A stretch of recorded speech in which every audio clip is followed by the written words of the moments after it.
بسم اللہ الرحمن الرحیم۔ السلام علیکم ناظرین، جاوید ٹی وی پر سبھی دیکھنے اور سننے والوں کو خوش آمدید۔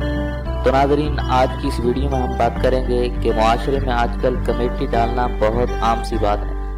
کیا یہ کمیٹی اسلام میں جائز ہے اور شریعت اس کے بارے میں کیا کہتی ہے؟ تو ناظرین، اگر آپ یہ جاننا چاہتے ہیں تو پلیز ویڈیو شروع کرنے سے پہلے ایک چھوٹی سی گزارش کہ ویڈیو کے نیچے دیے گئے لال بٹن پر کلک کر کے ہمارے اس چینل کو جلدی سے سبسکرائب کر لیں اور ساتھ ہی بیل کے آئیکن پر لازمی کلک کریں تاکہ آپ کو ہماری ہر نئی آنے والی ویڈیو سب سے پہلے مل سکے۔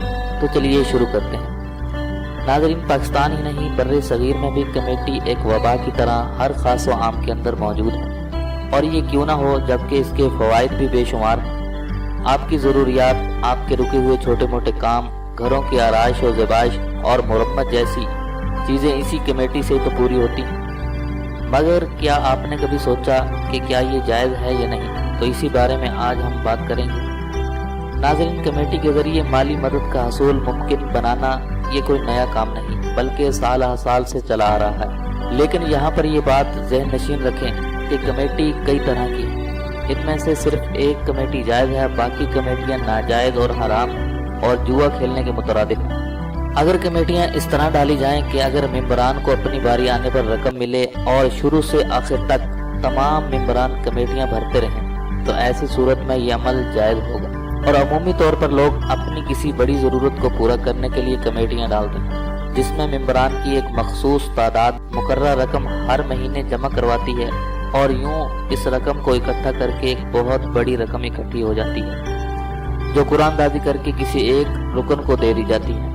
تاہم قرآن اندازی میں نام آنے والا ممبر بھی کمیٹی ختم ہونے تک اپنی ماہانہ کمیٹی بھرتا رہتا ہے، لیکن اس کے باوجود کئی کاروباری حضرات ایسی کمیٹیاں بھی ڈالتے ہیں کہ جنہیں لکی کمیٹی کا نام دیا جاتا ہے۔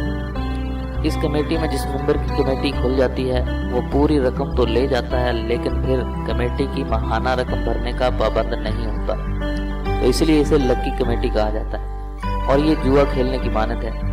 اس لیے لکی کمیٹی یا اس سے ملتی جلتی کوئی اور کمیٹی ڈالنا اور اس پر رقم حاصل کرنا یہ جائز نہیں ہے۔ اور اسی طرح ایک بولی کمیٹی ہوتی ہے جس میں قرآن اندازی میں جس ممبر کا نام آتا ہے اسے کوئی دوسرا ممبر زیادہ رقم دے کر وہ کمیٹی لے لیتا ہے، اور اس کمیٹی میں بھی جس کا نام قرآن اندازی میں آتا ہے وہ کمیٹی سے باہر ہو جاتا ہے۔ چنانچہ یہ کمیٹی بھی سراسر جوا اور سود ہے جو کسی طور پر بھی جائز نہیں۔ ناظرین، میں ہوں جاوید اور آپ دیکھ رہے تھے جاوید ٹی وی۔ یہ تھی کمیٹی کے بارے میں کچھ معلومات۔ اگر یہ معلومات آپ کو پسند آئی تو پلیز اس ویڈیو کو لائک کیجئے، شیئر کیجئے اور کمنٹس کے ذریعے اپنی رائے کا اظہار ضرور کیجئے۔ تو آج کی اس ویڈیو میں بس اتنا ہی، ملتے ہیں ایک نئی ویڈیو کے ساتھ، تب تک کے لیے اجازت دیجیے۔ اللہ حافظ۔